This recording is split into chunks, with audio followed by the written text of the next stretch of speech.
ಮತ್ತೆ ನಿಮ್ಮ ಜಾರಕಿಹೊಳಿ ನಿಮ್ಮ ಕುಟುಂಬಕ್ಕೆ ಏನಾದರೂ ಒಲವು ಆಗುತ್ತಾ ನೋಡ್ರಿ, ನಮ್ಮ ಸತೀಶ್ ಜಾರಕಿಹೊಳಿ ಮನ್ಯಾಗ ತಮ್ಮ ಅಣ್ಣ. ನಾವು ಒಂದು ರಾಷ್ಟ್ರೀಯ ಬಿಜೆಪಿ ರಾಷ್ಟ್ರೀಯ ಪಕ್ಷದ ನಿಷ್ಠಾವಂತ ಕಾರ್ಯಕರ್ತರು. ನಮ್ಮ ಪಕ್ಷ ಸಿದ್ಧಾಂತ ಬಗ್ಗೆ ಕೇಳಿ ಅವ್ರ ವೈಯಕ್ತಿಕ ನಮ್ಗೆ ಗೊತ್ತಿಲ್ಲ, ಅವ್ರ ಪಕ್ಷ ಆಂತರಿಕ ಏನು ಮಾತ್ರ ನಮ್ಗೆ ಗೊತ್ತಿಲ್ಲ. ಅದಕ್ಕೆ ಯಾಕಂದ್ರೆ ನೋಡ್ರಿ, ಕಾಂಗ್ರೆಸ್ ಪಕ್ಷ ಇವತ್ತು ರಾಜ್ಯದಲ್ಲಿ ಬಂದ ನಂತರ ದೇಶದಲ್ಲಿ ಒಂದು 20-30 ಸೀಟ್ ಕಡಿಮೆ ಬಂದದಕ್ಕೆ ಭಯೋತ್ಪಾದಕರ ಮತ್ತು ಏನು ಬೇಕಾದೊಳದಾರ ದೇಶದಲ್ಲಿ ರಾಜ್ಯದಲ್ಲಿ ಕಾನೂನು ಸುವ್ಯವಸ್ಥೆ ಪೂರ ದೇಶ. ರಾಹುಲ್ ಗಾಂಧಿ ನೋಡ್ರಿ, ಹೋಗಿ ಅಮೆರಿಕ ಸಂವಿಧಾನ ಅವನ ಮೀಸಲಾತಿ ತೆಗ್ತಾನ, ಇಲ್ಲಿ ಹೇಳ್ತಾರೋ ಸಂವಿಧಾನ ಹಿಡಿದು ಪೂಜೆ ಮಾಡ್ತಾರೆ. ಅಂಥವೆಲ್ಲ ಭಾಳ ರಾಜ್ಯ ಗಂಡಾಂತದ.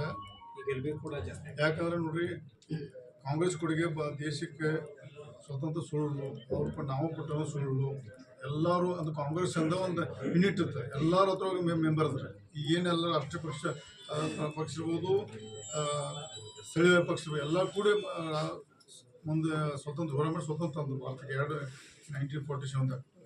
ಆದರೆ ಅಂಬೇಡ್ಕರ್ ಕಂಡಂಥ ಸ್ವತಂತ್ರ ಸಿಗಲಿಲ್ಲ, ಅಂಬೇಡ್ಕರ್ ಕಂಡಂಥ ಮೀಸಲಾತಿ ಸಿಕ್ಕಿಲ್ಲ. ಅದರಲ್ಲಿ ಸಹಿತ ಮೋಸ ಐತೆ ನಮಗೆ. ಭಾರತ ಸ್ವತಂತ್ರದಲ್ಲಿ ಅಂಬೇಡ್ಕರ್ ಕಂಡದ ಸ್ವತಂತ್ರ ಸಿಕ್ಕಿಲ್ಲ, ಅಂಬೇಡ್ಕರ್ ಕಂಡಂಥ ಮೀಸಲಾತಿ ಸಿಕ್ಕಿಲ್ಲ. ಅದ್ರ ಬಗ್ಗೆ ಚಿಂತೆ ಮಾಡ್ಬೇಕು ನಾವು. ಅದು ಬಿಟ್ಟು ಬರೀ ನಮ್ಮ ಸ್ವಾರ್ಥಕ್ಕಾಗಿ ದೇಶದ ಹೊಡೆದು ಅಂತ ತಪ್ಪು. ಮತ್ತು ಈಗ ಪದೇ ಹೇಳ್ತಲ್ಲ, ಭಾಳಷ್ಟು ಅನಾಹುತ ದೇಶಕ್ಕೆ ಅನಾಹುತ ಬರೀ 30-40 ಸೀಟ್ ಕಡಿಮೆ ಬಂದು ಕಿಟ್ಟು ಹಾರಾಡ್ತಾರೆ. ಅದಕ್ಕೆ ದೇಶದ ಜನತೆ ಇದಕ್ಕೆ ತೀರ್ಮಾನ ಮಾಡಬೇಕು. ನಾವು ಭಾರತೀಯ ಜನತಾ ಪಾರ್ಟಿ ಮತ್ತು ಮೋದಿಯವರ ಕೈ ಇಟ್ಟು ಬಲಪಡಿಸೋದು ನಮ್ಮ ಹಿಂದೂ ಧರ್ಮ ಸುರಕ್ಷಿತ.